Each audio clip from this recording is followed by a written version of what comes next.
وہ اپنے تجربات اپنے چھوٹوں کے لیے چھوڑ کر گئے تھے، اور اس طریقے سے ہر ایک نسل نے اپنے تجربات کو لکھا، ریکارڈ کیا، اگلی نسل آئی، ان تجربات کو پڑھا اور سیکھا اور اس سے استنتاج کیا، اور اس طریقے سے دنیا بڑھتی گئی۔ یہ قلم کا کمال ہے، اور اسی لیے اللہ سبحانہ و تعالیٰ نے تخلیق کی ابتدا قلم سے کی ہے، جیسا کہ ایک روایت میں آتا ہے۔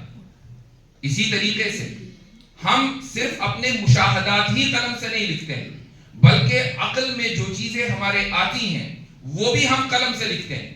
مثلا اگر آپ عقلی استنتاج کریں، آپ ریاضی کا کوئی بھی فارمولا لے لیں، یہ ریاضی کا فارمولا حواس کے اوپر مبنی نہیں ہوتا بلکہ عقل کے اوپر مبنی ہوتا ہے۔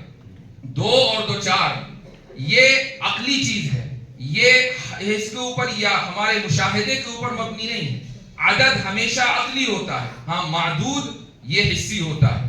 آپ جس چیز کو کاؤنٹ کرتے ہیں، جس چیز کو گنتے ہیں، وہ آپ کو نظر آتی ہے، آپ اس کو چھو سکتے ہیں، آپ اس کو دیکھ سکتے ہیں، لیکن جو اعداد ہیں، نمبر ہیں، وہ ہمارے ذہن میں ہے، یہ خالص عقلی چیز ہے۔ اور اسی وجہ سے اعداد عقلی ہونے کی بنیاد پر غیر متناہی ہوتے ہیں۔ غیر متناہی کا مطلب یہ ہے کہ آپ گنتے چلے جائیں، گنتی کہیں رکے گی نہیں، لیکن معدود سارے کے سارے متناہی ہوتے ہیں، کیونکہ اس کائنات میں اللہ سبحانہ و تعالیٰ نے غیر متناہی چیزوں کی تخلیق نہیں کی ہے۔ اگر ستارے ہیں تو ایک خاص ان کا عدد ہے، اگر سیارے ہیں تو خاص عدد ہے، کہکشائیں ہیں تو خاص عدد ہے، وہ عدد اللہ کے علم میں ہے۔ انسان ان تمام ستاروں اور سیاروں کو ابھی گن نہیں پایا ہے، لیکن ہیں وہ پھر بھی معدود اور محدود۔ تو یہ جو معدودات ہیں یہ سارے کے سارے محدود، اور اعداد سارے کے سارے غیر محدود۔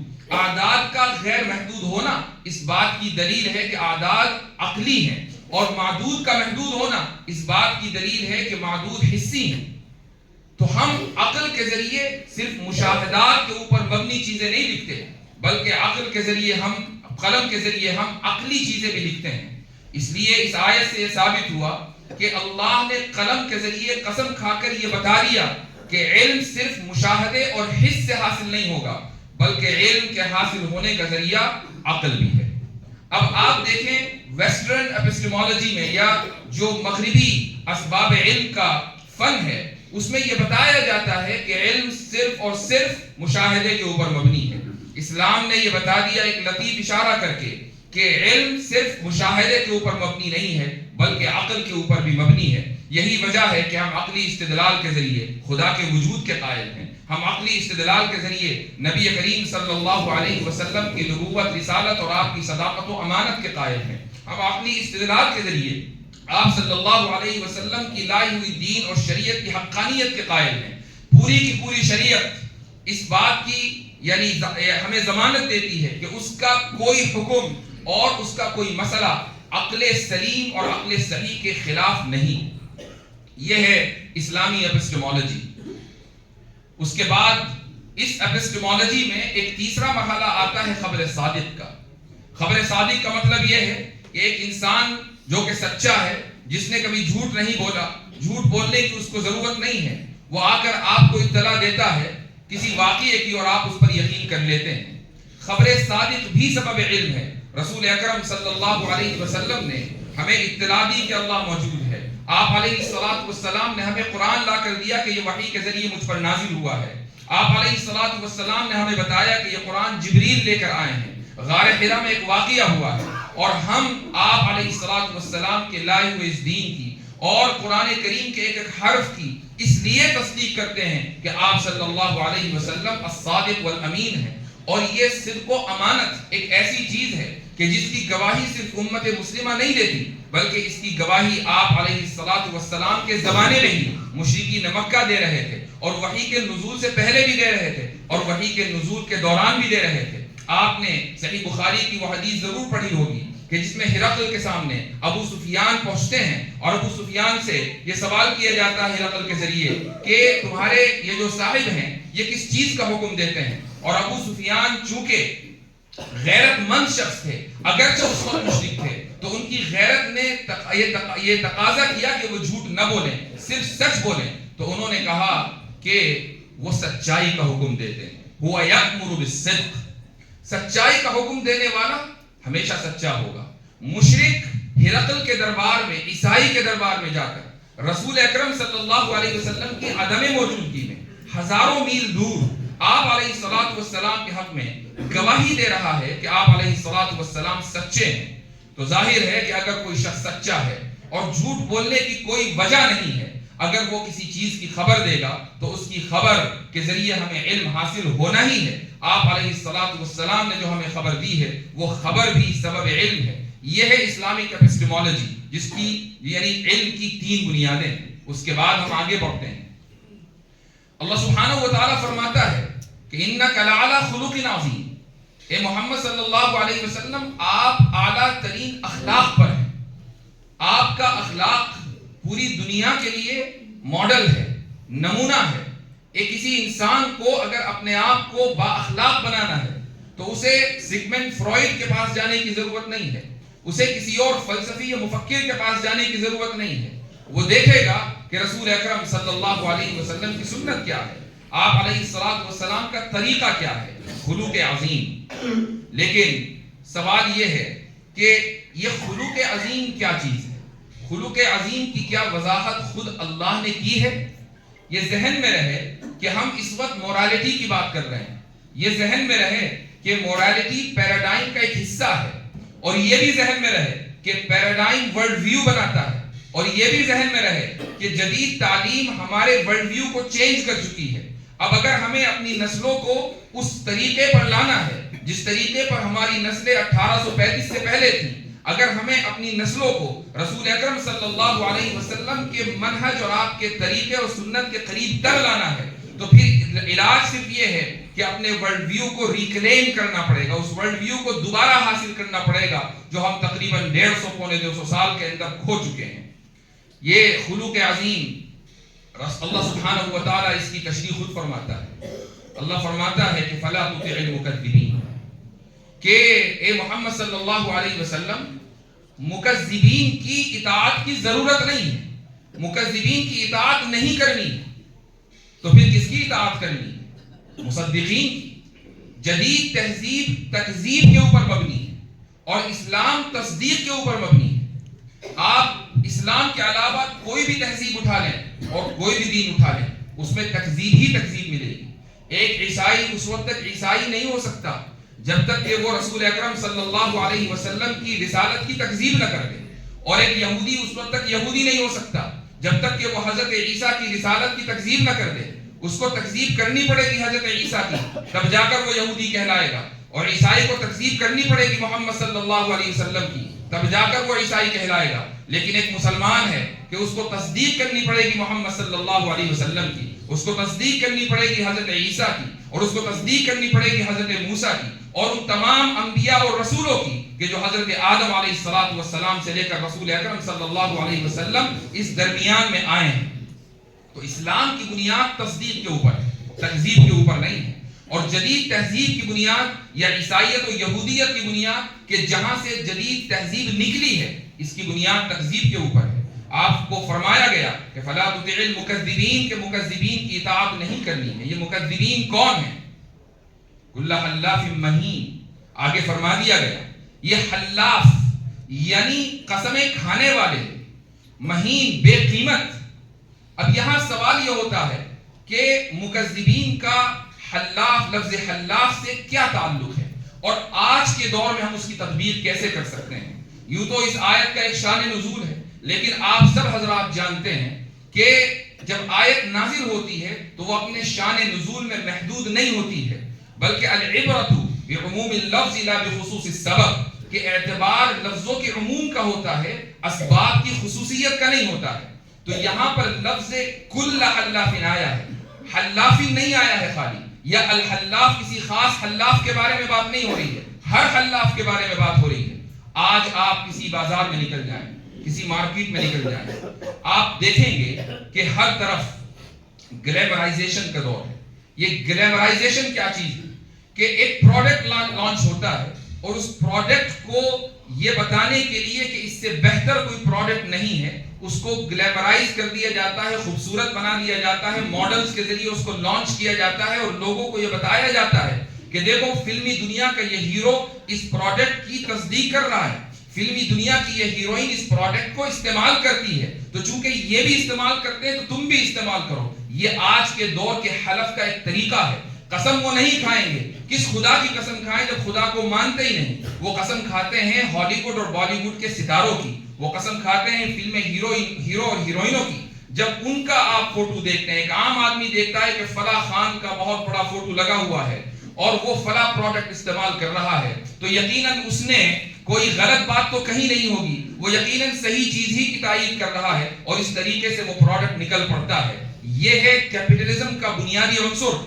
کل حلاف مہین مہین لوگوں سے قسمیں کھلوائی جا رہی ہیں، ان لوگوں سے کہ جن کی اسلام میں، اسلامی عرف میں، اسلامی تہذیب میں، اسلامی معاشرے میں کوئی حیثیت نہیں ہے، بے وقعت ہیں، اس لیے کہ وہ صرف اور صرف فیک زندگی، انٹرٹینمنٹ کے لیے، لوگوں کو ہنسانے کے لیے، لوگوں کو رلانے کے لیے اور لوگوں کا ٹائم پاس کرانے کے لیے تھرکتے ہیں، ڈانس کرتے ہیں، گاتے ہیں۔ ان کی زندگی میں جو کچھ ہے وہ سب کا سب جھوٹ ہے، فریب ہے، وہ سب کا سب فیک ہے۔ یہ ایسے لوگوں کو مہین کہا جاتا ہے، بے وقعت اور بے شرم لوگ۔ حماز مشاء بنمیم، اور پھر مکذبین کی تشریح فرما دی۔ حماز اور مشاء بنمیم، یعنی جو لوگ دوسرے کے اوپر الزامات لگاتے ہیں اور اسی طریقے سے چغلخوری کرتے ہیں۔ آج آپ دیکھ لیجئے کہ دنیا کے کسی بھی ایسے ملک میں کہ جہاں پر لبرلزم رائج ہے، وہاں پر ایک قانون آپ کو ملے گا، اور وہ قانون یہ ہے کہ آپ کسی دوسرے شخص پر جس طرح کا چاہے الزام لگا دیں، ہاں فرق یہ ہے کہ آپ اس کو جسمانی طور پر اور مالی طور پر نقصان نہ پہنچائیں۔ آپ یہ الزام لگا دیجئے کہ فلاں زانی ہے، آپ یہ الزام لگا دیجئے کہ فلاں ریپسٹ ہے، آپ یہ الزام لگا دیجئے کہ فلاں نے جھوٹ بولا ہے، فلاں نے غیبتیں کی ہیں، فلاں نے مال لوٹا ہے۔ جب تک اس کو مالی نقصان نہیں ہوتا، آپ ہر طرح کی بات کرنے کے لیے آزاد ہیں۔ یہ جو آزادی اظہار رائے ہے، یہ جو آزادی اظہار رائے کا آپ نعرہ ہر طرف دیکھتے ہیں، یہ کس چیز کے اوپر مبنی ہے؟ یہ دراصل اس ویسٹرن مورالٹی کے اوپر مبنی ہے کہ جو ہمارے بچوں بلکہ ہمارے بڑوں کی بھی دماغوں کے اندر سال ہر سال تک فیڈ کی گئی ہے۔ لیکن اللہ تعالیٰ تو فرما رہا ہے کہ ایسے لوگ جو آزادی اظہار رائے کے چکر میں ایک دوسرے کے اوپر الزام تراشیاں کرتے ہوں، اگرچہ وہ کسی کو مالی نقصان نہ پہنچا رہے ہیں، اگرچہ وہ کسی کو جسمانی نقصان نہ پہنچا رہے ہیں، ان کی اتباع نہیں کرنی ہے، ان کو فالو نہیں کرنا ہے۔ مشاء بنمیم، جو لوگ چغل خوریاں کرتے ہیں، ادھر کی ادھر کرتے ہیں، فیک نیوز پھیلاتے ہیں۔ اب آپ یہ دیکھیں کہ آج جس دور میں ہم جی رہے ہیں، یہ فیک نیوز کا دور ہے، چاہے وہ میڈیا ہو یا سوشل میڈیا ہو۔ نمیمہ کے لیے یا مشاء بنمیم بننے کے لیے یہ کوئی ضروری تو نہیں ہے کہ آپ ذاتی طور پر کوئی بات اپنے کانوں سے سنیں اور پھر خود کہیں اٹھ کر جائیں اور وہاں جا کر اس آدمی کی چغلی کریں۔ یہ کوئی ضروری تو نہیں ہے۔ یہ بھی تو ممکن ہے کہ آپ نے کوئی واقعہ دیکھا اور اس کو غلط سلط طریقے سے سوشل میڈیا کے اوپر بیان کر دیا یا میڈیا کے اوپر بیان کر دیا۔ اس تہذیب کے گلیمرائزیشن یا اس تہذیب کے پھلنے پھولنے کی جو بنیادی وجہ ہے وہ ہے میڈیا اور سوشل میڈیا، جہاں پر دن رات ہم دیکھتے ہیں کہ ادھر کی ادھر کی جاتی ہے، فیک نیوز پھیلائی جاتی ہے اور اس غلط سلط خبر کی بنیاد پر لوگوں کو نقصان پہنچایا جاتا ہے، یہاں تک کہ ملکوں کو نقصان پہنچایا جاتا ہے۔ اللہ سبحانہ وتعالی یہ سارے اشارے کر رہا ہے۔ مناع للخیر معتد اثیم، وہ کہ جو خیر کو روکنے والے ہیں، معتد یعنی جن کی زندگی میں اعتداء ہے، جو حد سے تجاوز کرنے والے ہیں۔ آپ دیکھیں کہ لفظ معتد کا استعمال اللہ سبحانہ وتعالی نے ایک دوسری جگہ بھی کیا۔ معتد لفظ نکلا ہے، اسی سے ملتا جلتا لفظ ہے عاد، عادون، بل ہم قوم عادون۔ یہ جو عادون کا لفظ یہاں آیا ہے، اس کے معنی بھی ہے حد سے تجاوز کرنے والے، لیکن یہ کس کے لیے اللہ نے استعمال کیا ہے دوسرے موقع پر؟ یہ کیا ہے قوم لوط کے لیے۔ آج کی تہذیب قوم لوط کی سب سے بڑی سپورٹر تہذیب ہے۔ آج کی تہذیب میں یہ برداشت نہیں کیا جا سکتا کہ آپ قوم لوط کے عمل کے خلاف کوئی بات کریں۔ آج کی تہذیب کے خلاف تہذیب میں یہ برداشت نہیں کیا جا سکتا کہ آپ LGBT رویے کو ایب نارمل قرار دے دیں اور یہ کہیں کہ یہ بالکل غلط ہے، یہ نفسیاتی بیماری ہے یا سائنسی اعتبار سے غلط ہے۔ ابھی کچھ دنوں پہلے میں نیوزی لینڈ گیا اور وہاں پر میں نے پہنچتے ہی اپنے شاگرد سے جس نے مجھے بلایا تھا، اس سے سوال کیا، وہ پائلٹ ہے بائی دا وے، اور آپ کے ماشاءاللہ اسی گجرات کا ہے، یہیں سے تعلق رکھتا ہے، اس کے والد بھی یہیں کے ہیں، اور وہاں جا کر اس نے تعلیم حاصل کی، عالم کورس کر رہا ہے، اور ساتھ میں پروفیشنل پائلٹ بھی ہے۔ تو میں نے اس سے پوچھا کہ تمہارے اس ملک میں، نیوزی لینڈ میں، اگر میں تقریر کے دوران یہ کہہ دوں کہ LGBT کا رویہ ایب نارمل رویہ ہے اور ہم جنس پرست ہونا سائنسی اعتبار سے غلط ہے، تو کیا میرے خلاف کوئی قانونی کارروائی تو نہیں ہوگی؟ تو کہنے لگا کہ آپ یہ نہیں کہہ سکتے، یہاں پر آپ یہاں سائنس کا حوالہ نہیں دے سکتے، آپ یہاں علم النفس کا حوالہ نہیں دے سکتے، آپ کو اگر یہ کہنا ہے زیادہ سے زیادہ آپ یہ کہیں کہ یہ غیر اسلامی ہے۔ تو میں نے اس سے کہا کہ میں مسلمانوں کے مجمع سے بات کر رہا ہوں، سامنے مسجد کے اندر سامنے جتنے لوگ بیٹھے ہیں یہ وہ ہیں کہ جو مسجدوں میں آتے ہیں، نمازیں پڑھتے ہیں، ان کو تو پتہ ہی ہے کہ قوم لوط کا عمل، ان کو تو پتہ ہی ہے کہ ہم جنس پرستی یہ غیر اسلامی رویہ ہے۔ میں ان سے یہ کہوں گا کہ یہ غیر اسلامی رویہ ہے تو میں نے ان کے علم میں کون سا اضافہ کیا؟ مجھے یہ کہنا ہے کہ یہ غیر سائنسی رویہ ہے، تاکہ جو نوجوان اسکول میں اس رویے کو نارملائز کر رہے ہیں وہ یہ سمجھے کہ یہ نارملائزیشن سائنس کے خلاف ہے۔ میں یہ کہنا چاہتا ہوں کہ یہ نفسیات کے خلاف ہے۔ تو اس نے کہا کہ نہیں، یہاں پر قانون اس کی اجازت نہیں دیتا۔ یہی صورتحال انگلینڈ کی ہے، یہی صورتحال یورپ کی ہے۔ امریکہ میں جہاں میں رہتا ہوں وہاں قدر آزادی ہے، اور یہ آزادی کب ختم ہو جائے اللہ بہتر جانتا ہے۔ آزادی کیا ہے کہ ایک مذہبی اسکالر، ایک عالم دین، ایک امام اگر مذہبی دائرے میں یعنی مذہبی سیٹ اپ میں، اپنی مسجد میں، اپنے مدرسے میں وہ ہم جنس پرستی کے رویے کے خلاف بولے تو کچھ بھی بولے، کوئی مسئلہ نہیں ہے۔ ہاں، وہ ہم جنس پرستوں کے خلاف وائلنس کے لیے لوگوں کو ابھار نہیں سکتا، بس یہ کہہ سکتا ہے کہ غیر سائنسی ہے، یہ کہہ سکتا ہے کہ غیر اخلاقی ہے، یہ کہہ سکتا ہے کہ نفسیاتی بیماری ہے۔ اس سے زیادہ وہ لوگوں کو تشدد پر آمادہ نہیں کر سکتا۔ یہاں تک تو بات ٹھیک ہے، لیکن ایک قانون بھی بننے جا رہا ہے، اور ہو سکتا ہے بن جائے، لیکن پھر اب جب نئی حکومت آ رہی ہے تو لوگوں کو اس سے امید ہے کہ وہ قانون شاید نہ بنے۔ اس قانون کے مطابق ایک مذہبی اسکالر وہی بات کہہ سکتا ہے جو نیوزی لینڈ میں کہہ سکتا ہے، اور اب لوگوں کو وہاں یہ خوف ہو چلا ہے کہ اگر کسی مسجد میں کسی امام کے پاس دو مرد آتے ہیں یا دو عورتیں آتی ہیں اور وہ آ کر یہ کہتی ہیں کہ ہم دونوں ایک دوسرے کو پسند کرتے ہیں اور ہم ایک دوسرے سے نکاح کرنا چاہتے ہیں اور آپ ہمارا نکاح پڑھائیں، تو امام صاحب شاید آگے چل کر اس نکاح سے انکار نہ کر سکیں، چونکہ انکار کرنے کا مطلب ہے ایک خاص طبقے کے خلاف امتیازی رویہ اختیار کرنا، اور ڈسکریمنیشن قانوناً جرم ہے۔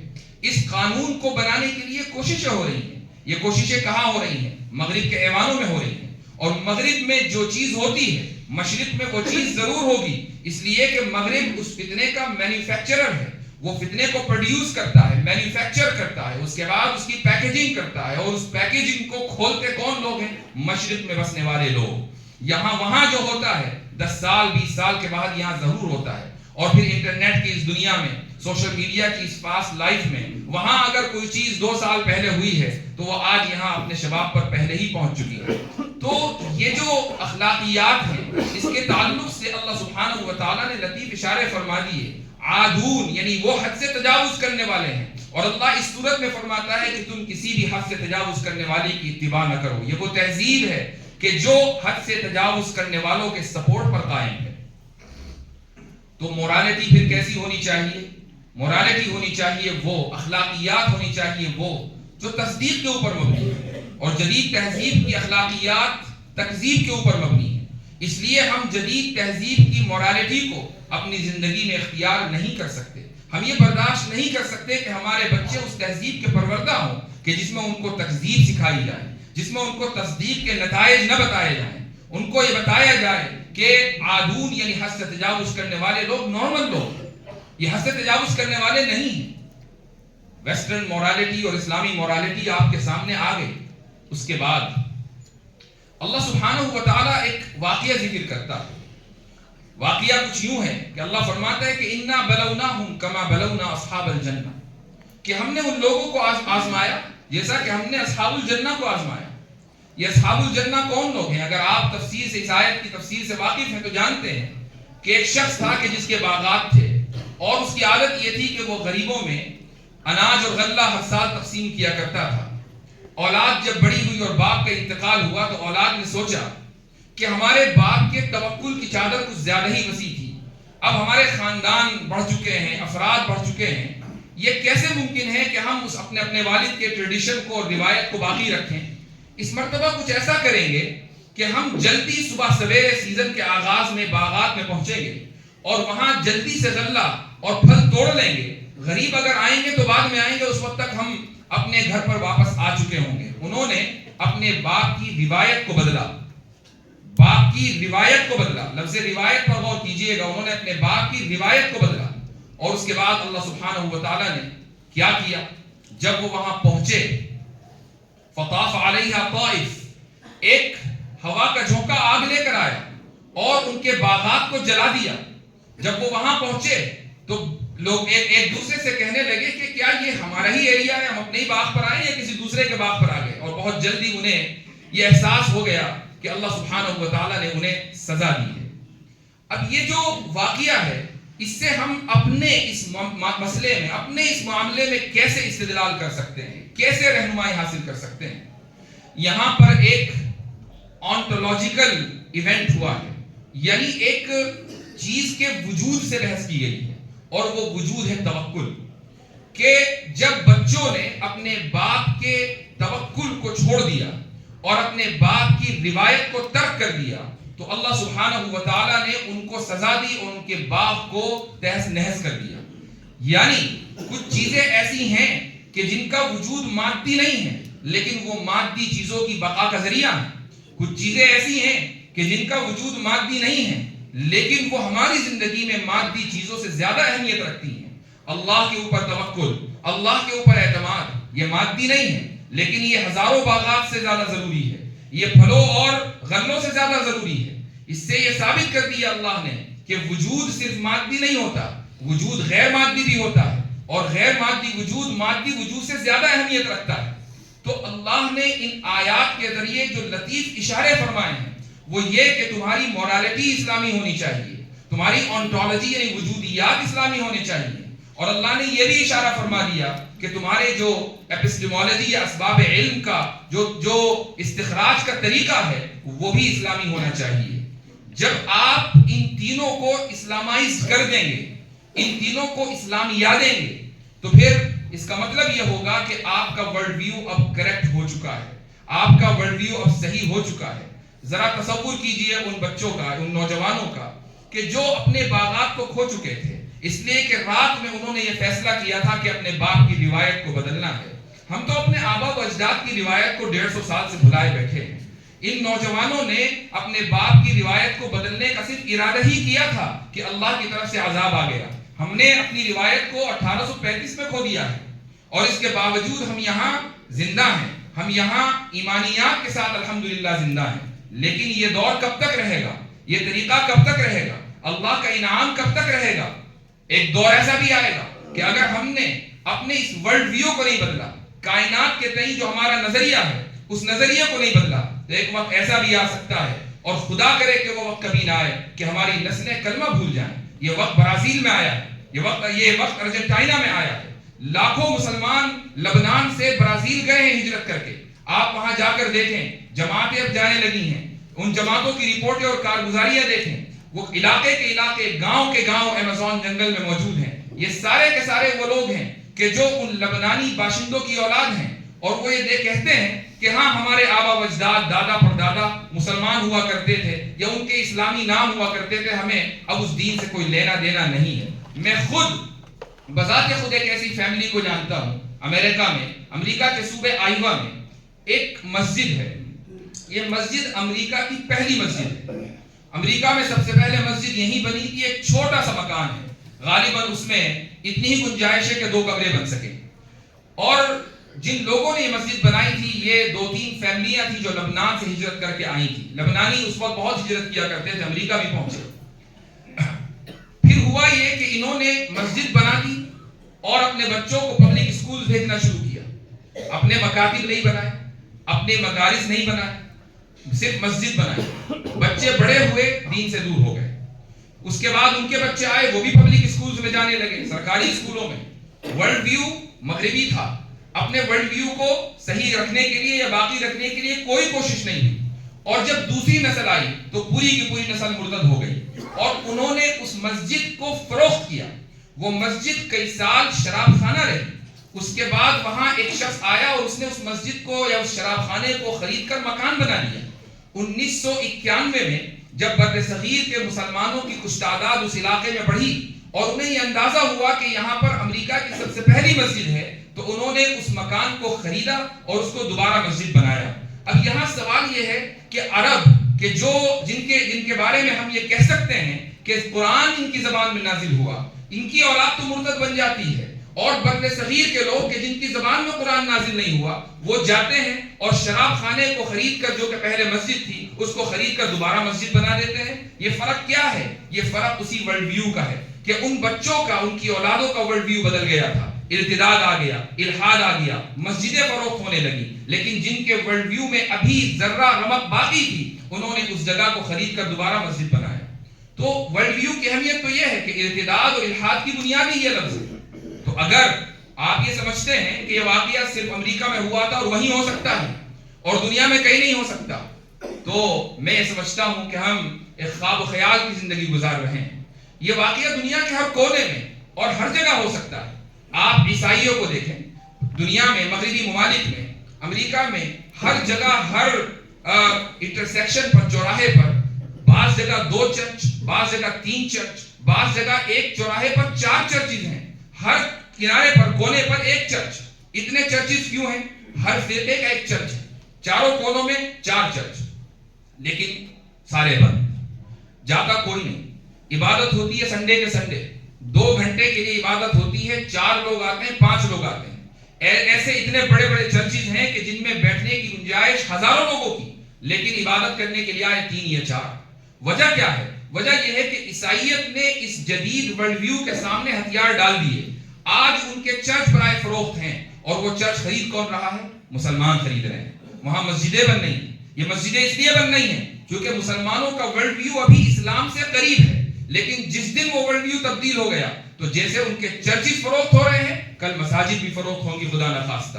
اس لیے اپنی نسلوں کی حفاظت کی ذمہ داری اگر کرنی ہے تو انقلابی قدم اٹھانے ہوں گے. اور یہ انقلابی قدم اس طرح نہیں آتے ہیں کہ ایک شخص نے مثلاً کچھ طے کر لیا اور اس طریقے سے پوری قوم میں انقلاب آ گیا، بلکہ لوگوں کو سر جوڑ کر بیٹھنا ہوگا، ماہرین تعلیم کو اکٹھا ہونا ہوگا، ماہرین اقتصادیات کو اکٹھا ہونا ہوگا، اور لوگوں کو ان لوگوں کی قیادت پر اعتماد کرنا ہوگا جو کسی بھی فیلڈ کی مہارت رکھتے ہیں. ماہرین تعلیم کی یہ ذمہ داری ہے کہ وہ یہ طے کریں کہ ہم اپنے اسکولز، کالجز کیسے قائم کریں، اور اگر ہم اپنے اسکول کو قائم بھی کر لیں تو ایسا نصاب تعلیم کیسے لے کر آئیں کہ جس میں ہم اپنے ورلڈ ویو کو پڑھا سکیں، اپنے ورلڈ ویو کو مینٹین کر سکیں. میں ہرگز یہ نہیں کہتا کہ اسکولوں میں آپ فزکس نہ پڑھائیں، اسکولوں میں آپ سائیکالوجی نہ پڑھائیں، فلسفی نہ پڑھائیں، آپ اسکولوں کے اندر کیمسٹری اور بایولوجی نہ پڑھائیں، ارتھ سائنس نہ پڑھائیں. یہ ساری کی ساری سائنسز، یہ سارے کے سارے علوم دنیا میں ترقی کرنے کے لیے بہت اہم ہیں.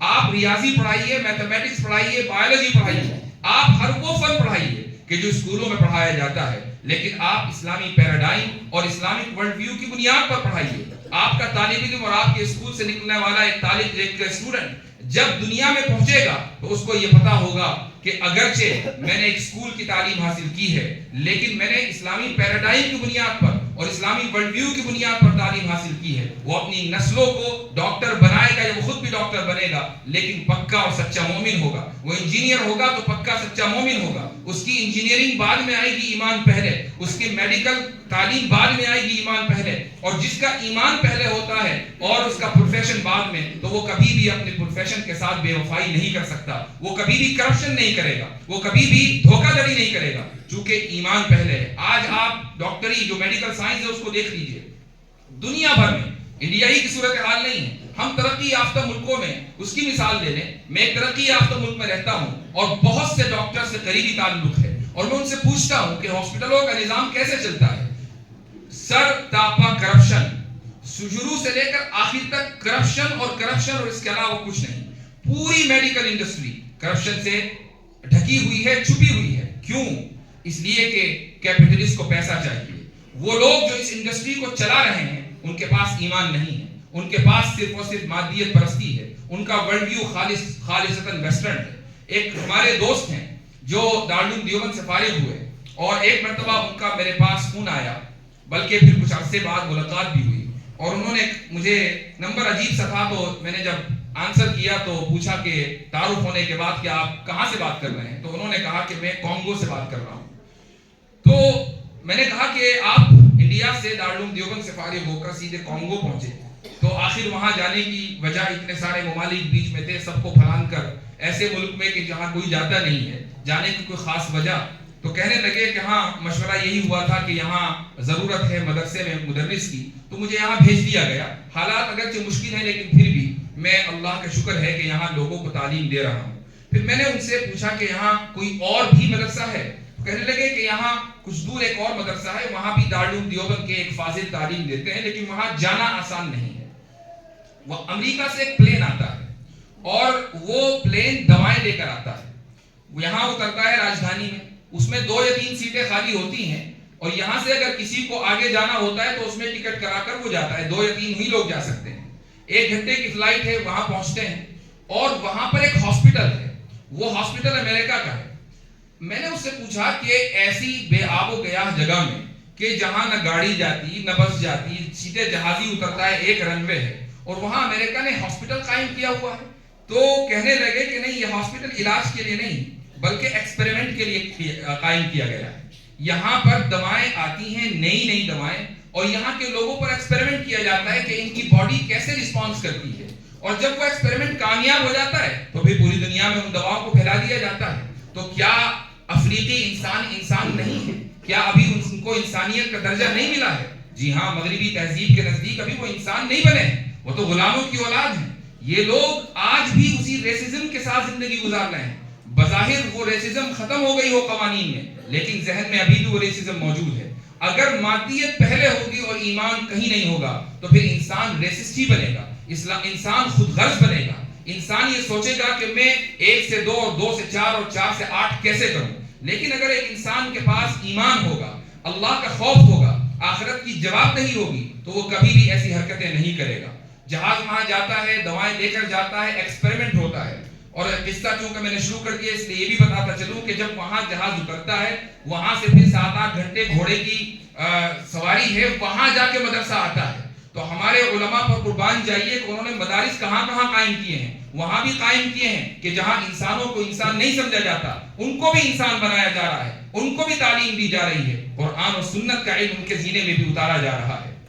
تو حضرات گرامی قدر، صورتحال کچھ یوں ہے کہ تعلیم میں انقلاب لانا کوئی مشکل نہیں ہے، لیکن بہت آسان بھی نہیں۔ اگر آپ کے سامنے روڈ میپ کلیئر ہے، آپ کے سامنے راستہ واضح ہے، تو آپ بہت آسانی کے ساتھ کچھ وسائل کو بروئے کار لا کر اس راستے پر چل سکتے ہیں۔ لیکن اگر راستہ ہی نہیں پتا ہو تو پھر کوئی آدمی دائیں جائے گا، کوئی بائیں جائے گا، اور یہ توقع کرنا کہ اس امت کی تعلیمی حالت میں کوئی تبدیلی آ جائے گی اور ہم اس تعلیم کو دینے کے باوجود اپنے بچوں کے ایمان کی حفاظت کر لیں گے، یہ توقع کرنا بیکار ہوگا۔ واضح راستہ ہونا ضروری ہے، روڈ میپ کا واضح ہونا ضروری ہے، اور یہ روڈ میپ بالکل واضح اور سیدھا سادہ ہے۔ وہ یہ کہ آپ ہر فن پڑھائیے، لیکن اسلامک پیراڈائم اور اسلامی جو نظریہ کائنات ہے، ورلڈ ویو ہے، اس کی بنیاد پر پڑھائیے، اور یہ ورلڈ ویو کہیں اور سے نہیں، ہماری اسی قرآن و سنت سے نکلنے والا ہے۔ اگر ایک طالب علم کو اس ورلڈ ویو کو پر ٹرین کر دیا جائے تو وہ کبھی بھی اپنے ایمان سے محروم نہیں ہوگا۔ میں دعا کرتا ہوں کہ اللہ رب العزت ہمیں عافیت کے ساتھ رکھے اور ہماری نسلوں کی ایمان کی حفاظت فرمائے۔ جزاکم اللہ خیر الجزاء وآخر دعوانا ان الحمدللہ رب العالمین۔ اگر سوالات ہیں تو یا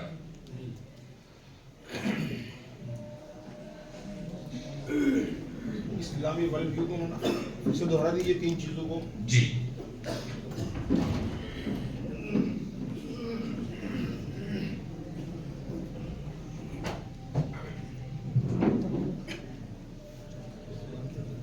جی حضرت کی طرف سے سوال آیا کہ اسلامی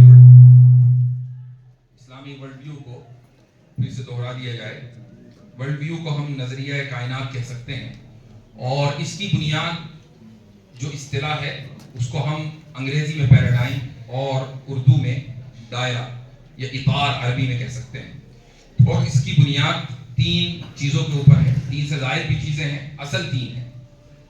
اس میں پہلی چیز ہے اسباب علم, ایپسٹیمولوجی انگریزی میں.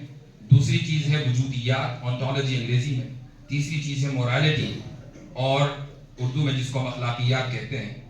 اور سورہ قلم میں ان تینوں چیزوں کی طرف لطیف اشارے موجود ہیں. تو یہ ہمارا پیراڈائم ہے, اور اس پیراڈائم کے اوپر مبنی ہمارا ورلڈ ویو ہے, اور ہماری تعلیم اسی ورلڈ ویو کے اوپر مبنی ہونی چاہیے.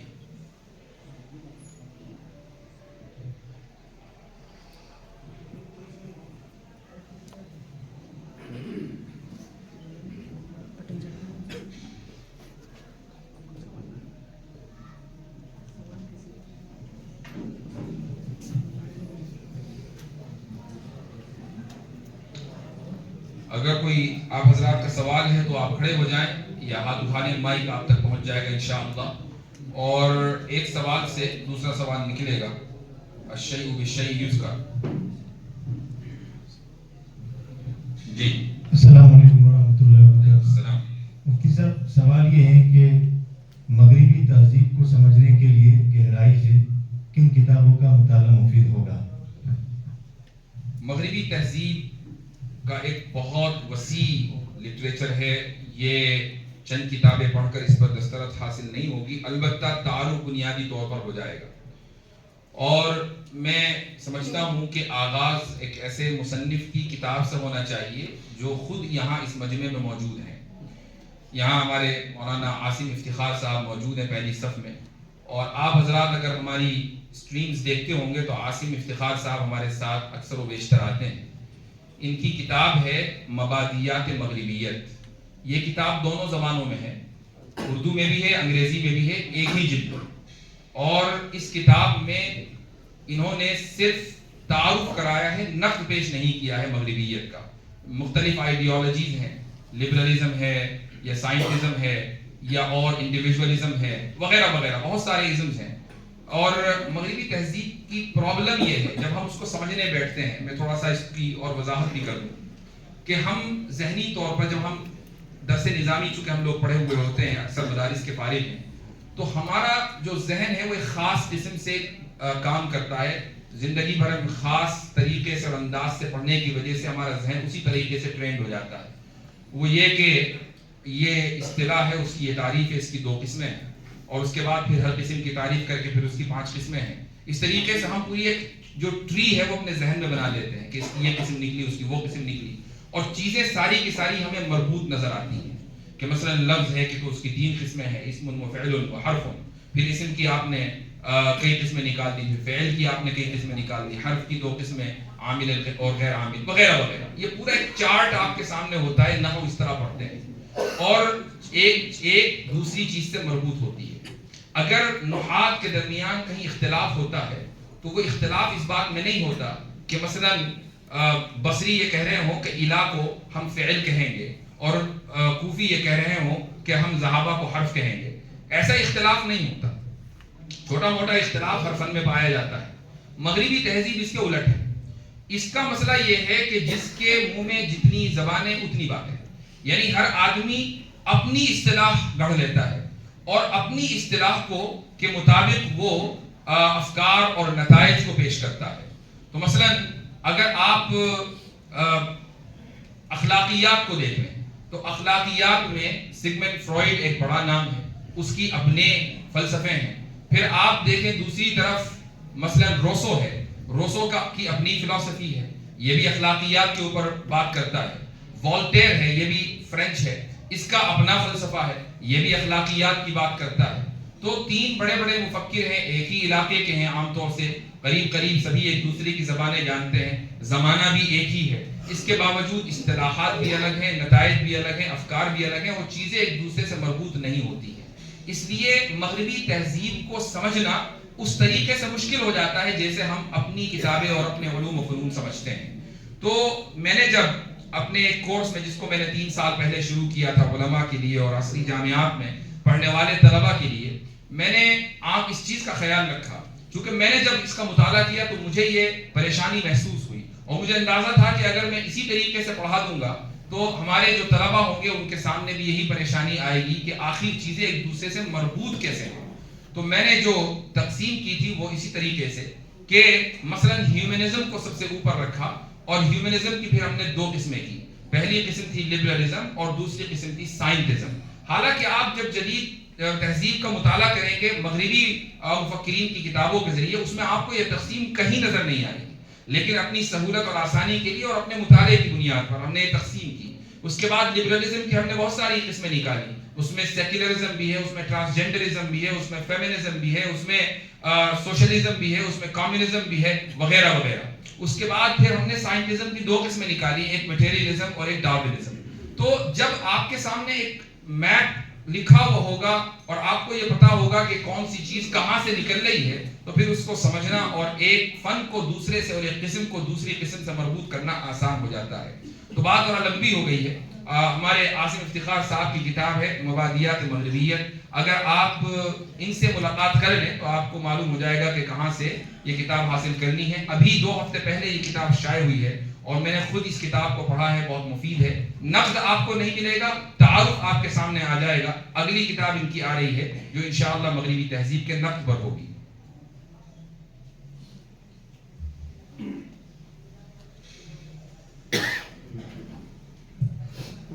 السلام علیکم. وعلیکم السلام.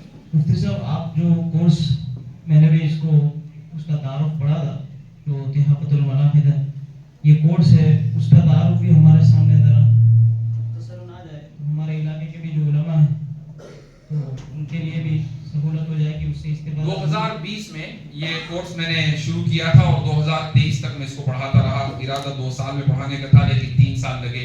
11-12 سبجیکٹس ہیں اور جب وہ کورس مکمل ہو گیا تو میں نے اس کو دوبارہ نہیں پڑھایا.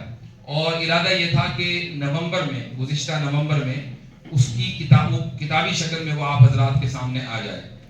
تقریباً 5-6 جلدوں میں وہ انشاءاللہ آئے گا.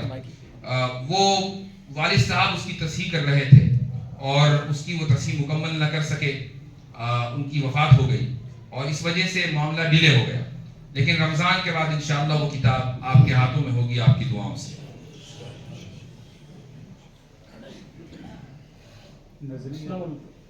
جی. ایک سوال یہ ہے کہ آج کل جو ہمارے نوجوان کالج وغیرہ میں جا رہے ہیں تو وہاں پر بہت سارے سوال ایسے آتے ہیں جس کی وجہ سے وہ اسلام کے بارے میں کہیں شک میں آ رہے ہیں. اس کے علاوہ ہماری بہنوں کے سامنے الگ سوال آتے ہیں, بوائز کے سامنے الگ ہے, گرلس کے سامنے الگ ہے, اور اس میں یہ سوال غیروں کی طرف سے بھی آ رہے ہیں. کہیں نہ کہیں ہمارے سماج کے اندر جو لوگوں کے اندر دین کی کمی ہے یا ان کا ایک نظریہ ویسٹرن ہے, ان کے بھی سوال آتے ہیں. تو ان کے سوال ان کا جواب دے سکتے ہیں تو ان کو نہیں دے سکتے, کبھی ایسا ہوگا. اس کے لیے آپ کا پرٹیکولر مطلب کوئی کتاب ہو ایسا؟ ٹھیک, جزاکم اللہ. جواب ہمارے پاس سارے ہیں, بس یہ ہے کہ ہمارے بچوں کو معلوم نہیں, بلکہ بہت سے جواب تو ہمارے بڑوں کو بھی معلوم نہیں. بچوں کو تو خیر کیا معلوم ہوں گے. ابھی بچوں کو ہم کیسے معلوم کرائیں؟ میں اور عاصم بھائی یہاں موجود ہیں, اس چیز کا ارادہ رکھتے ہیں اور آپ حضرات کی دعاؤں کے طالب ہیں کہ مکتب کی سطح پر کچھ ایسی کتابیں مرتب ہو جائیں کہ جس میں جو سوالات ہیں ان کا جواب بچوں کو آسان زبان میں بتا دیا جائے. اور اس کا تجربہ میں نے خود کچھ بچوں پہ کیا ہے کہ جو بظاہر ایسے دلائل لگتے ہیں جو فلسفیانہ ہیں, دقیق ہیں, لیکن جب بچوں کو سمجھایا گیا اور محسوس طریقے سے سمجھایا گیا تو وہ ان دلائل کو نہ صرف یہ کہ سمجھ گئے بلکہ انہوں نے ویڈیو بنا کر دوسروں کو سمجھا بھی دیا. وہ ویڈیوز بھی موجود ہیں. مثلا خدا ایک ہی کیوں ہے, خدا ہی کیوں آپشن ہے, یا اسی طریقے سے خدا اگر قدیم ہے تو زمانہ اور یہ کائنات قدیم کیوں نہیں ہے, یہ حادث کیوں ہے. اب یہ اتنے مشکل مباحث ہیں جو ہمارے عالم کورس میں بھی آخر میں جا کر کہیں پڑھائے جاتے ہیں. تو اگر ہم 7 سال اور 8 سال کے بچے کو یہ مباحث نہ صرف یہ کہ پڑھانے پر قادر ہو جائیں بلکہ ان کو اس لائق بنا دیں کہ وہ یہ مباحث دوسرے کے سامنے پیش کر سکیں, تو جب وہ اسکولوں میں جائیں گے تو یہ ممکن نہیں ہے کہ ان کے پاس جواب نہ ہو. تو تقریباً 100-150 سوالات ہیں اور اس کے علاوہ کوئی بہت بڑی تعداد نہیں ہے سوالوں کی. تو اگر آپ اس طریقے سے مثلا مکاتب کا نظام قائم کریں, میں سورت میں تھا, وہاں ایک صاحب آئے اور ان کے تحت بہت سے مکاتب چلتے تھے. انہوں نے اس کنسرن کا اظہار کیا اور یہ کہا کہ مکاتب کے لیے کوئی ہمیں جامع نصاب نہیں ملتا ہے تو ہم نے ان سے مکاتب کے نظام کے تعلق سے گفتگو کی اور یہ پایا کہ مکاتب میں اکثر وقت بچوں کا قرآن کریم پڑھنے، ناظرے میں یا حفظ کرنے میں لگتا ہے. اسلامیات، اسلامک اسٹڈیز جس کو کہتے ہیں، اس کے لیے زیادہ وقت ان کے پاس نہیں ہے. اور ظاہر ہے کہ جس وقت کا یہ تقاضا تھا اس وقت کے اعتبار سے یہ بات بالکل صحیح تھی. زمانہ بدلتا ہے، تقاضے بدلتے ہیں. میں ہرگز یہ نہیں کہہ رہا ہوں کہ بچوں کو ناظرہ نہیں پڑھانا ہے، یہ حفظ نہیں پڑھانا ہے، لیکن جو بھی وقت ہے وہ 2 گھنٹے کا ہے، 2.5 گھنٹے کا ہے، اس وقت میں روزانہ اگر مثلا ایک پیریڈ 40 منٹ کا یا 1 گھنٹے کا قرآن کریم کا تصحیح مخارج کا اور ناظرے کا، ادائیگی حروف کا ہو جاتا ہے، تو اس کے بعد جو حصہ بچتا ہے اس میں اسلامک اسٹڈیز کا کورس کچھ یوں کیا جا سکتا ہے کہ ایک دن حدیث ہو، دوسرے دن فقہ ہو، تیسرے دن اخلاقیات ہو، چوتھے دن عقیدہ ہو، 5ویں دن اردو ہو. اردو پڑھانا بھی اہم ہے، اور اگر آپ اردو اس مشن کے ساتھ پڑھائیں کہ بڑے ہو کر یہ کم سے کم اردو میں جو اسلامی لٹریچر ہے وہ پڑھ لے گا، تو یہ بھی ایک بہت اہم چیز ہوگی. اردو اگر پڑھ لی تو بنیادی عربی ہے. عقائد کی جو کتاب ہے اس میں مثلا آپ فلسفے کی کوئی بھی کتاب جو مغربی دنیا میں پڑھائی جاتی ہے، کالج لیول پر، یونیورسٹی لیول پر، میں نے خود فلسفے کی ایک کلاس لی اور صرف اس لیے لی تھی کئی سال پہلے کہ میں دیکھنا چاہتا تھا کہ فلسفہ پڑھایا کس طریقے سے جاتا ہے. ہم دارالعلوم دیوبند سے فلسفے کی کچھ کتابیں، محضی وغیرہ اور منطق کی سلم وغیرہ پڑھ کے گئے تھے، اور میں یہ جاننا چاہتا تھا کہ مغرب کے ایوانوں میں کیا پڑھایا جا رہا ہے. تو جب کتاب کھلی تو پہلا جو چیپٹر تھا وہ یہ تھا کہ ڈز گاڈ ایگزسٹ، کیا خدا موجود ہے.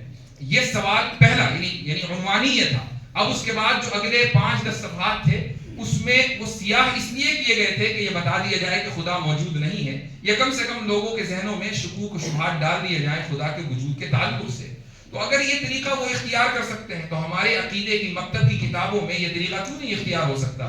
ہم بھی یہ سوال پوچھیں کہ ڈز گاڈ ایگزسٹ اور یہ ثابت کریں کہ یس گاڈ ایگزسٹ، کہ خدا موجود ہے. اور اس کو ثابت کرنے کے لیے فطری دلائل، عقلی دلائل اور اخلاقی دلائل بچوں کے لیے بہت کافی ہو جاتے ہیں. ان کو فلسفہ پڑھانے کی ضرورت نہیں ہے. وہ پورا ماڈل الحمدللہ نہ صرف یہ کہ اس کا تجربہ کیا جا چکا ہے کچھ بچوں پر، بلکہ وہ ہمارے ذہن میں ہے. اور اگر ہم انشاءاللہ اس طرح کی کوئی کتاب یا نصاب مرتب کرنے میں کامیاب ہو جاتے ہیں تو بہت جلد وہ بھی آپ حضرات کے سامنے ہوگی. میں سمجھتا ہوں کہ اگر بچہ 6 سال کا ہے یا بچہ 6 سال کا ہے تو وہ فرسٹ گریڈ میں آیا ہے اسکول کے پہلے سٹینڈرڈ میں. پہلے سٹینڈرڈ سے لے کر 12ویں سٹینڈرڈ تک اس کو مکتب سے جوڑے رکھنا ضروری ہے. اگر آپ یہ سمجھتے ہیں کہ بچے نے 2 سال 3 سال 4 سال مکتب میں لگائے اور اس کے بعد پھر وہ اپنی راہ ہو لیا. بہت سے بچے انگلش میڈیم اسکول چلے جاتے ہیں یا سرکاری اسکولوں میں چلے جاتے ہیں، تو مکتب میں جو کچھ پڑھا ہے اس کو بھولنے میں 2 دن نہیں لگیں گے، چاہے آپ نے اس کو 4 سال گھول کر کیوں نہ پلایا ہو.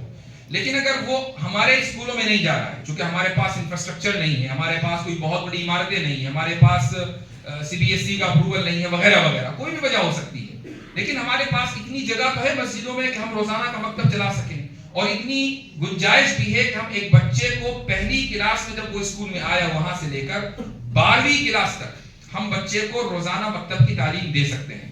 لیکن ان 12 سالوں میں کیا وہ صرف قرآن کریم پڑھے گا؟ قرآن کریم ناظرہ اس کا مکمل ہونا چاہیے جب وہ اپنی ایلیمنٹری یعنی ابتدائیہ مکمل کر لے. اب جب وہ مڈل اسکول میں آ گیا اور اسی طریقے سے ہائی اسکول میں آ گیا تو قرآن کا جو پیریڈ ہے اس میں وہ کچھ صورتیں حفظ کرے، تصحیح مخارج کے اوپر توجہ دے. اور اگر یہ سب ہوتا آ رہا ہے تو بہت اچھی بات ہے، لیکن جو چیز نہیں ہو رہی ہے وہ یہ کہ ان بچوں کو کم سے کم اس عمر میں یہ بتا دیا جائے کہ تمہارا عقیدہ کیا ہے اور عقیدے کے اوپر ہونے والے اعتراضات کیا ہیں. یہ بچے جب 14-15 سال کے ہوتے ہیں اور اسکولوں میں پہنچتے ہیں تو ان کے کلاس میٹس یہ اعتراض ان کے اوپر کرتے ہیں کہ تمہارا خدا نظر کیوں نہیں آتا، یہ جنت اور جہنم کی درے، اس 72 حوروں کا کیا چکر ہے. چونکہ اس وقت میڈیا اور سوشل میڈیا میں اسی طریقے کے اعتراضات ہوتے ہیں، اور جب یہ بچے اس طرح کے اعتراضات کو سنتے ہیں تو یہ احساس کمتری میں مبتلا ہو جاتے ہیں. یہ احساس کمتری آگے چل کر ان کے ذہنوں میں تشکیک کا بیج بوتا ہے، اور یہی تشکیک پھر الحاد و ارتداد کی شکل اختیار کر لیتی ہے. تو مکتب کا جو نظام ہے، اور مجھے یہ بتایا گیا کہ یہاں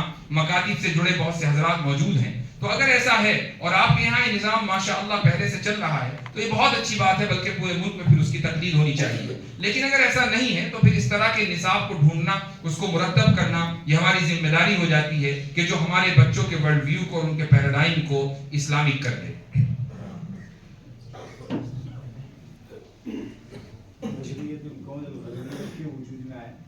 اور پوری دنیا پر جو مختصر سے عرصے کے اندر 1835 سے جو چھایا ہے اس کے پیچھے کیا اسباب عوامل کارکن ہیں؟ سوال یہ ہے کہ نظریت الکون الغربی کیوں وجود میں آیا اور اتنے مختصر سے عرصے میں پوری دنیا میں یہ کیسے چھا گیا، کیسے حاوی ہو گیا۔ 1835 میں نے اس کا حوالہ بھی دیا اور آپ سب جانتے بھی ہوں گے اگر آپ تھیوری آف نالج سے واقف ہیں کہ لارڈ میکالے نے ایک نظام تعلیم اور نصاب تعلیم مرتب کیا تھا۔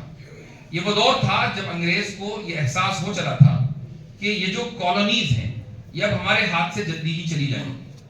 1835 کے محض چند سالوں کے بعد یعنی تقریباً چند دہائیوں کے بعد کالونیز نے آزادی کا نعرہ بلند کرنا شروع کر دیا تھا۔ انگریز کو یہ اندازہ تھا کہ ہم ہمیشہ ان لوگوں کو غلام نہیں بنا سکتے چونکہ کالونیز کو باقی رکھنے کا خرچہ بہت ہے۔ یعنی یہ مت سمجھیے کہ دنیا میں جتنی بھی کالونیز برطانوی سامراج سے آزاد ہوئی ہیں تو وہ کوئی بہت زبردست تحریکیں چلی تھی اس لیے آزاد ہو گئی۔ بہت سے ملک تو اس لیے آزاد ہو گئے کہ انگریزوں سے سنبھل نہیں رہے تھے، جنگ عظیم آ گئی تھی تو انہوں نے سوچا کہ اس بوجھ کو اپنے اوپر لادنے سے بہتر یہ ہے کہ اتار دیا جائے۔ تو یہ جو نظام تعلیم بنایا گیا یہ مستقبل کی پیش بندی کے لیے کہ ہمیں ایسے افراد چاہیے ان کالونیز میں کہ جو اگرچہ رنگ کے اعتبار سے کالے ہوں، رنگ کے اعتبار سے وہ سانولے ہوں، لیکن ذہنیت کے اعتبار سے وہ گورے ہونے چاہیے۔ اور ذہنیت گوری اس وقت ہوگی جبکہ وہ ہمارا نظام تعلیم اور ہمارا نصاب تعلیم پڑھیں گے۔ تو اس نظریت الکون کو اسکول کی ایجوکیشن کے ذریعے انٹروڈیوس کیا گیا۔ اس وقت ہوا یہ تھا کہ جب یہ نیا نظام تعلیم آیا اور پورے ملک کے اس وقت مدارس ہوا کرتے تھے، ان مدارس کی سندوں کو کینسل کر دیا گیا اور نیا نظام مرتب کیا گیا، زبان بدل دی گئی اور یہ کہا گیا کہ اب تعلیم فارسی یا عربی میں نہیں ہوگی، زبان انگریزی میں ہوگی۔ تو اس وقت ہمارے اسلاف نے، ہمارے اکابر نے اس کی مخالفت کی اور یہ کہا کہ بھئی یہ تو تہذیبی الغار ہے، ظاہر ہے کہ ہم اگر انگریزی میں پڑھیں گے تو انگریزی تہذیب میں ڈھل جائیں گے۔ تو وہ جو مخالفت ہوئی اس کا ایک فطری نتیجہ تھا۔ میں یہ نہیں کہتا کہ وہ مخالفت غلط ہوئی ہے، لیکن اس کا ایک فطری نتیجہ تھا۔ وہ فطری نتیجہ یہ تھا کہ دوسرے اقوام نے اس ماڈل کو اختیار کر لیا اور دنیاوی اعتبار سے چونکہ اس تعلیم کی سرپرستی حکومت کر رہی تھی، اور ایک حکومت نہیں پوری دنیا کی بڑی بڑی حکومتیں کر رہی تھی، تو دنیاوی ترقی کے اعتبار سے وہ لوگ آگے نکل گئے اور جن کی اسانید کی کوئی حیثیت نہ تھی سرکاری اداروں میں، ظاہر ہے کہ وہ ترقی میں پیچھے رہ گئے۔ تو یہ ایک المیہ ہوا ہے اور یہی وجہ ہے کہ کالونیز کے ذریعے، کالونیز میں کالونائزر کے ذریعے یعنی مستعمرین کے ذریعے جہاں جہاں استعمار تھا وہاں پر اس نظریت الکون الغربی کو نافذ کیا گیا، رائج کیا گیا۔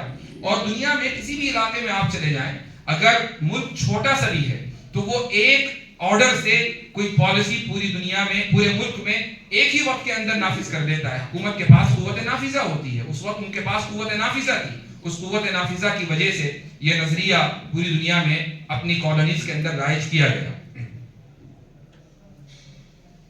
السلام علیکم جی حضرت، ایک بات پوچھنا چاہتا تھا کہ ہم فتنوں کے دور میں چل رہے اور یورپ کے کلچر سے آپ زیادہ واقف ہیں، تو وہ فتنے جو وہاں ابھی آ چکے ہیں اور ہمارے یہاں کبھی بھی آ سکتے ہیں، تو ان بڑے بڑے فتنوں کی طرف تھوڑی رہبری ہو جائے تاکہ ہم اس سے بچنے کی تیاری کر سکیں۔ کچھ فتنوں کے تعلق سے میں نے اختصار کے ساتھ ذکر بھی کیا۔ ایک اور چیز کہ جو مغربی تہذیب جس چیز کو بہت زیادہ فروغ دیتی ہے وہ ہے انفرادیت۔ انفرادیت کا مطلب یہ ہے کہ آپ کے معاشرے میں فرد کے حقوق زیادہ ہیں، معاشرے کے حقوق کم ہیں۔ فرد کے حقوق زیادہ ہیں، سوسائٹی کے حقوق کم ہیں۔ یہی وجہ ہے کہ فرد کو آزادی زیادہ ہے، معاشرہ چاہے اس کو کتنا ہی برا کیوں نہ سمجھے۔ میں اس کی ایک مثال دے رہا ہوں، یہ مثال اسی ملک سے تعلق رکھتی ہے۔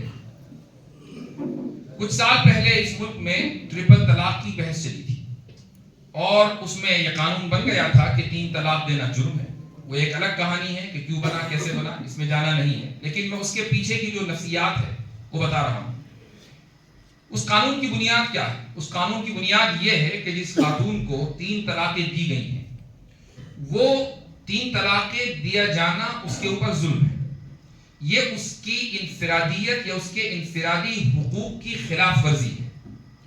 اب دوسری طرف لوگوں نے کہا کہ ٹھیک ہے، ہم نے مان لیا کہ آپ کے پیراڈائم کے مطابق وہ اس کے انفرادی حقوق کی خلاف ورزی ہے، لیکن یہ ہمارے مذہب کے بھی تو مطابق ہے، فقہ حنفی میں لکھا ہوا ہے، پھر ہم نے قرآن سے اس کو ثابت کیا، حدیثیں ہم نے پیش کر دی، اور پھر ہم نے یہ بھی کہا کہ ہمیں دستور نے مذہب پر چلنے کی آزادی دی ہے وغیرہ وغیرہ. لیکن ہم کیا کر رہے تھے اس پورے عرصے میں؟ ہم یہ کر رہے تھے کہ ہم ایز اے سوسائٹی، ہمارا ایک حق ہے اور ہمیں وہ حق چاہیے. سامنے والا یہ کہہ رہا تھا کہ عورت کا ایز این انڈیویجول، ایک فرد کی حیثیت سے ایک حق ہے اور اس کا حق راجح ہے، آپ کا حق راجح نہیں، سوسائٹی کا حق راجح نہیں. یہ جو چیز ہے، قوانین دنیا میں اسی بنیاد پر بنتے ہیں.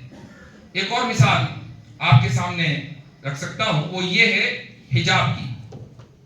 حجاب کے تعلق سے اگر آپ مثلا کوئی اسکول چلاتے ہیں اور وہ کسی بورڈ سے منظور شدہ ہے، C B S E board سے منظور شدہ وہ اسکول ہے، اور آپ یہ کہتے ہیں کہ بھئی ہمارے اسکول میں جو لڑکیاں آئیں وہ حجاب پہن کر آئیں، نقاب کر کے آئیں. آپ کی اس ہدایت کے مطابق سبھی لڑکیوں نے عمل کیا.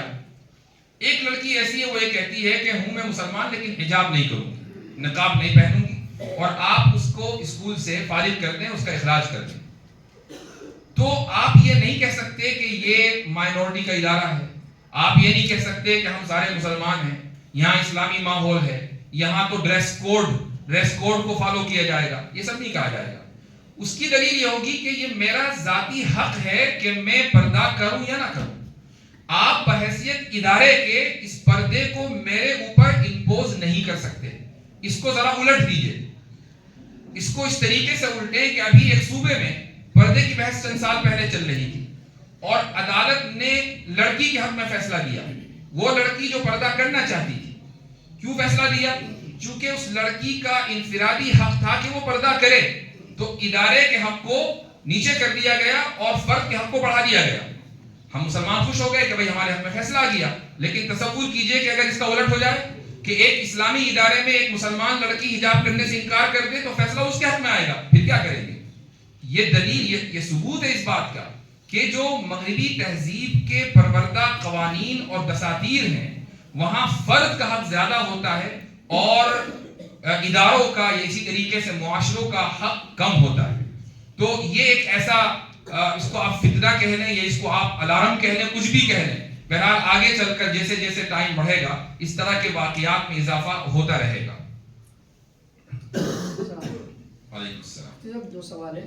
پہلا سوال تو یہ ہے کہ ایپسٹمولوجی میں آپ نے جو 3 چیزیں بیان کی، ایکسپیرینس اور عقلیت اور اس کے علاوہ ہسٹری، تو ہسٹری نہیں، مطلب خبر، ہاں خبر صادق، وہ ہسٹری نہیں ہے.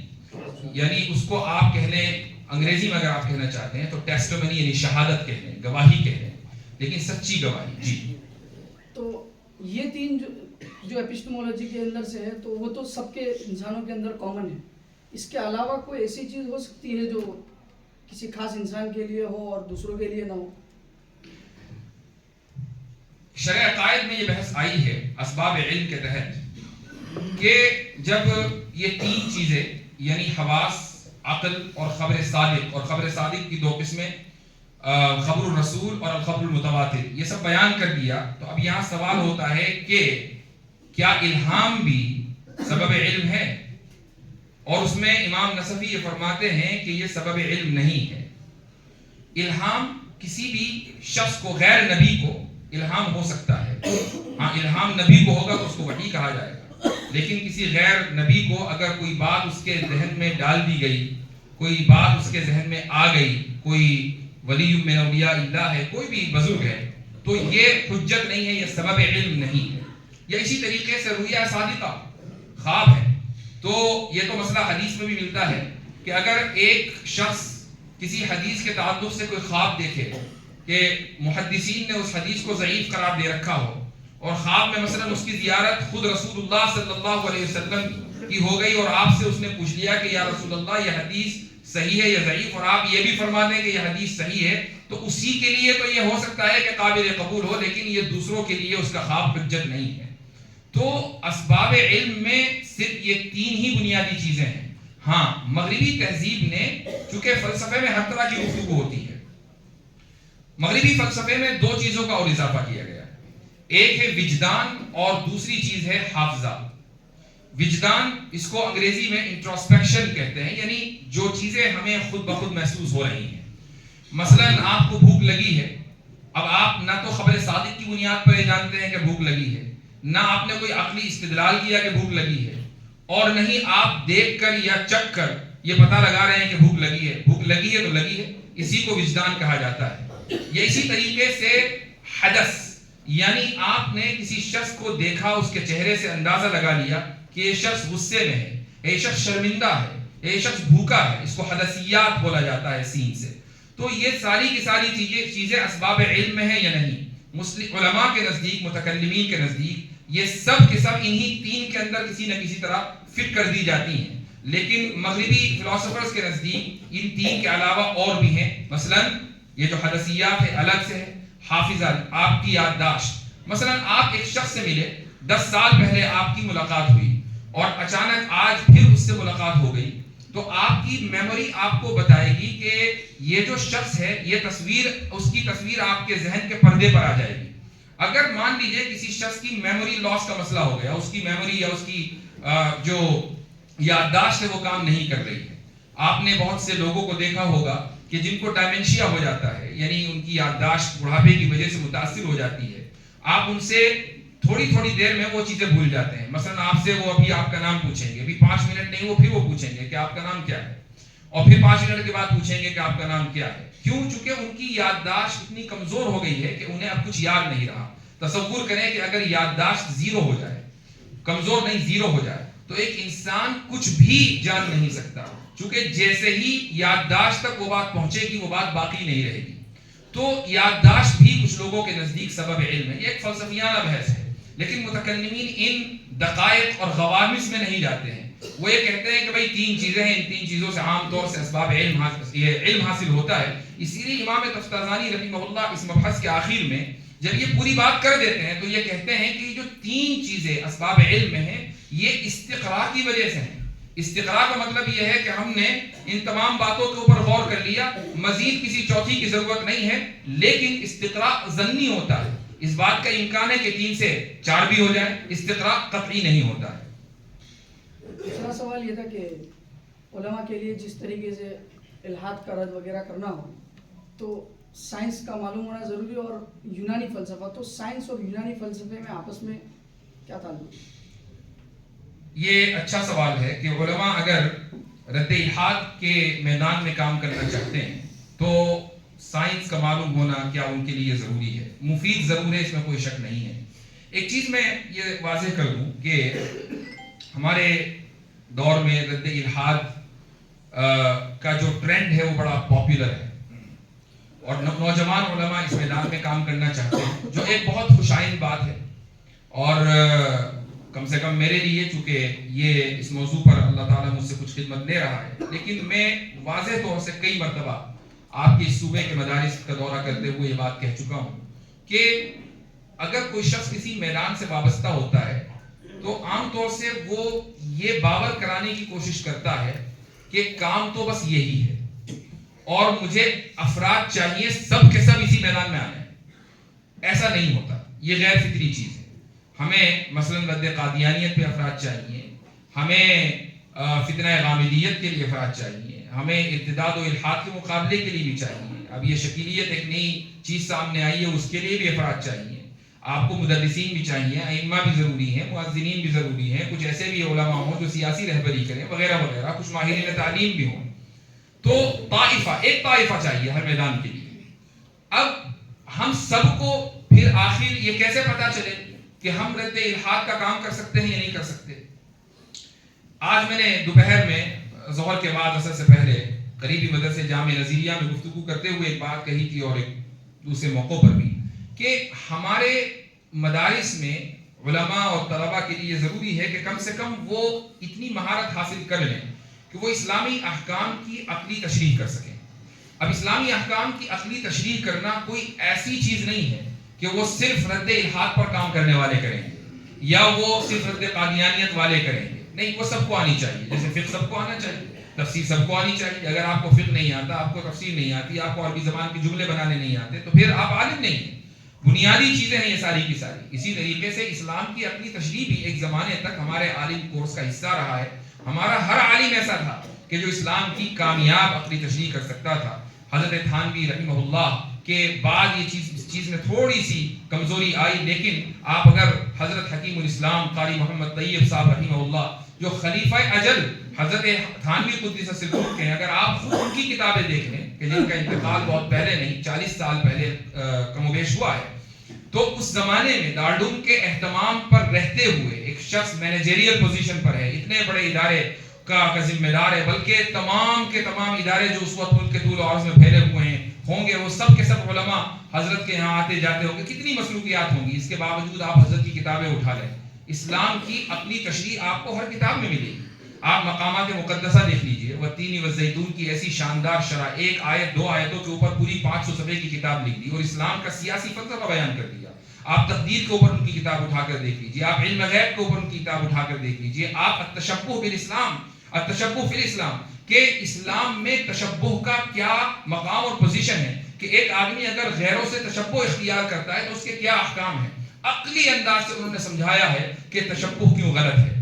تو ہمارے علماء نے تو اس طریقے سے دین کو دنیا کے سامنے پیش کیا ہے، اور یہ ضروری ہے کہ ہم مدارس کی اگر ذمہ داری ہمارے پاس ہے تو ہم اپنے طلباء کو اور فضلاء کو اس چیز کے لیے تیار کریں جیسا کہ ہمارے اکابر تیار ہوئے تھے. تو اگر یہ چیز ہو جاتی ہے تو پھر انہی میں سے کچھ لوگ ہر میدان کے لیے میسر آ جائیں گے، انہی میں سے کچھ لوگ الحاد اور ارتداد کرد کریں گے، انہی میں سے کچھ لوگ قادیانیت کرد کریں گے، انہی میں سے کچھ لوگ تشکیک کرد کریں گے، انہی میں سے کچھ لوگ ماہرین تعلیم بھی ہوں گے. ویسٹرن ورلڈ ویو کو بکس میں آئیڈینٹیفائی کیسے کریں؟ ویسٹرن ورلڈ ویو کو کتابوں میں آئیڈینٹیفائی کیسے کریں؟ یعنی اسکول کی کتابوں میں، اسکول کی کتابوں میں ہر جگہ ویسٹرن ورلڈ ویو پھیلا ہوا ہے. 5 علوم ایسے ہیں کہ جس میں یہ بہت زیادہ ہے. اس میں سب سے اوپر ہے بایولوجی، اس کے بعد ہے کیمسٹری، اس کے بعد ہے ارتھ سائنس، اسی طریقے سے ایسٹرونومی یعنی فلکیات. یہ چند علوم ایسے ہیں کہ جن میں آپ کو ہر جگہ ویسٹرن ورلڈ ویو دکھے گا. مثلا بایولوجی میں جو بتایا جاتا ہے وہ یہ کہ انسان یا جانور، ان کی جو باڈی ہے وہ کس طریقے سے فنکشن کرتی ہے وغیرہ وغیرہ، لیکن ساتھ میں یہ بھی بتایا جاتا ہے کہ انسان یا جانور کا یا پوری اینیمل کنگڈم کا آغاز کس طریقے سے ہوا ہے. اور شروعات ہوتی ہے سنگل سیل سے، کہ بھئی اس میں سب سے پہلے لائف آئی، اور اس طریقے سے کہ وہ ایسی جگہ پر جہاں پر تھرمل اس کو کہتے ہیں کہ اس طرح کا پانی تھا سمندر کے قریب کہ وہ پانی وارم تھا، گرم تھا، وہیں اچانک کچھ لائٹ آئی. اور عجیب و غریب تھیوریز ہیں، اور ایک نہیں بہت ساری تھیوریز ہیں، تقریباً 11. تو وہاں سے وہ سنگل سیل آیا، اس میں لائف آئی، اور پھر مرور زمانہ سے اس میں 2 سیل کا اضافہ ہوا، 3 سیل کا اضافہ ہوا، اور یوں وہ سیل سے کچھ اور بن گیا. اور اس طریقے سے ہوتے ہوتے ہوتے آرگن بنا، اس طرح ہوتے ہوتے وہ پٹھا بنا، پٹھے سے ہڈی بنی، اور ہڈی سے پھر جانور وجود میں آیا، پہلے سمندری، پھر اس کے بعد خشکی کے جانور، اور یوں ہوتے ہوتے انسان بنا. ملینز آف ملین، یعنی سمجھ لیجئے کہ لاکھوں سال پر محیط کو جانوروں کی یا جانداروں کی ہسٹری بیان کر دیتے ہیں. یہ بایولوجی کے اندر پڑھایا جاتا ہے، اور جس وثوق سے پڑھایا جاتا ہے تو ہمارا طالب علم جب اسکول سے کلاس روم سے نکلتا ہے تو وہ اس ایمان کے ساتھ نکلتا ہے کہ میرے آبا و اجداد بھی کبھی چمپینزی ہوا کرتے تھے. تو یہ جو ایمان و یقین اس کو حاصل ہوتا ہے بایولوجی پڑھ کر، اسی کی اصلاح کی ضرورت ہے. ہم ابھی بھی یہی پڑھائیں گے، اگر ہمارا اسکول ہے اور ہمارا ورلڈ ویو ہے، ہم ابھی بھی یہی پڑھائیں گے کہ ڈارونین ایوولوشن میں کیا کہا جاتا ہے، کہ کیسے کیا ٹائم لائن ہے، لیکن ساتھ میں یہ ضرور پڑھائیں گے کہ یہ ٹائم لائن سائنٹیفکلی غلط ہے. یہ جو کہنے کا یہ جو گٹ، یہ جو جرت ہے، یہ جرت پیدا کرنے کی ضرورت ہے اسکول کے نظام میں، کہ یہ جو ٹائم لائن ہے پڑھ لی، اس کے دلائل پڑھ لیے، اب ہم آپ کو یہ بھی بتا رہے ہیں کہ یہ کیوں غلط ہے، یہ بھی اپنی جگہ، یہ بھی بتا رہے ہیں کہ سائنسی طور پر کیوں غلط ہے. ایک خاتون ہیں جو امریکہ کے ایک بڑے شہر کے ایک بہت بڑے اسلامک اسکول کی پرنسپل ہیں. میں جب برہان اکیڈمی کے تعلق سے تگ و دو کر رہا تھا تو نصاب کے تعلق سے میں نے ان کا نمبر حاصل کر کے ان کو فون کیا اور کہا کہ آپ چونکہ اسکول کی ذمہ دار ہیں تو مجھے کچھ مشورہ آپ سے کرنا ہے، اور وہ یہ کہ آپ کی کلاس میں، آپ کی اسکول کی کلاس میں جب بایولوجی میں یہ ڈارونین ایوولوشن آتا ہے تو آپ لوگ کیا کرتے ہیں؟ تو وہ کہنے لگی کہ ہم یہ نظریہ پڑھاتے ہیں اور اس کے بعد 2-3 دن ہم ان بچوں کو مولانا صاحب کے پاس بھیجتے ہیں. وہ مولانا صاحب یہ بتاتے ہیں قرآن اور حدیث کی روشنی میں کہ وہ غلط ہے. تو یہ اسکول بہت کامیاب اسکول ہے وہاں کا, دوسرے شہر میں ہے, شکاگو میں نہیں ہے. تو میں نے ان سے ایک سوال کیا, ان صاحبہ نے میرے پاس کچھ پڑھا بھی تھا آن لائن, تو میں نے ان سے یہ سوال کیا کہ آپ کو نہیں لگتا کہ آپ بچوں کو زیادہ کنفیوز کر رہی ہیں؟ جب آپ نے بایولوجی کو مدلل کر کے, ارتقاء کو مدلل کر کے پاس بھیج دیا, اور مولانا نے سائنسی بنیادوں پر ارتقاء کو غلط نہیں کہا بلکہ قرآن اور حدیث کی آیتیں بیان کر دی, تو بچہ تو کنفیوز ہوگا کہ بھائی سائنس کی دلائل جو بظاہر حواس اور مشاہدے کے اوپر مبنی ہے, کتاب میں لکھا ہوا ہے لیب میں ارتقاء ہوا, ارتقاء دیکھا گیا لیب میں, کتاب میں لکھا ہوا ہے, کتاب میں لکھا ہوا ہے فاسل ریکارڈز ملے, ایسے جانور تھے کہ جن کی ہڈیاں ہماری ہڈیوں سے ملتی جلتی ہیں اتنے لاکھ سال پہلے, سب لکھا ہوا ہے. میں اس کو چھوڑ دوں اور قرآن اور حدیث کو مان لوں, ایسے کیسے ممکن ہے؟ تو اگر واقعی وہ بہت دیندار خاندان کا ہے اور اس کا ورلڈ ویو بالکل ٹھیک ہے, یہاں تک تو بات صحیح ہے, لیکن تشکیک کا بیج تو اس کے ذہن میں آئے گا ہی آئے گا. تو اس لیے اس کا علاج یہ ہے کہ آپ بایولوجی یہ نہ پڑھائیں. یہ اور زیادہ خطرناک ہے, کل کو وہ جب پریکٹیکل لائف میں جائے گا تو وہ یہ کہے گا کہ ہمارے اسکول والوں نے ہمیں سے کچھ چھپایا ہے. پڑھانا ہوگا لیکن یہ بھی بتانا ہوگا کہ سائنس کی بنیادوں پر, اسلامی بنیادوں پر نہیں, سائنس کی بنیادوں پر یہ نظریہ کیوں غلط ہے, چونکہ آپ اس کو سائنس پڑھا رہے ہیں, آپ اس کو مذہب نہیں پڑھا رہے ہیں. اسی طریقے سے دیگر علوم و فنون ہیں, اس طرح آپ ورلڈ ویو کو تبدیل کر سکتے ہیں, بہتر بنا سکتے ہیں. مفتی صاحب ایک سوال ہے کہ جو یہ کالج وغیرہ سے اسٹوڈنٹ پاس کر کے نکل چکے ہیں, اور تقریباً بچے بچیاں ذہنی طور پر ارتداد کا شکار ہو چکی ہیں. یہ تو ٹھیک ہے کہ مکتب کے لحاظ سے شروع سے محنت کریں, جو بہت آگے نکل چکے ہیں ان نوجوان نسل کو, جنریشن کو کیسے قابو کیا جائے؟ میرے خیال سے سب سے پہلے تو یہ ضروری ہے کہ ہم ایک سروے ہمارے پاس ہونا چاہیے.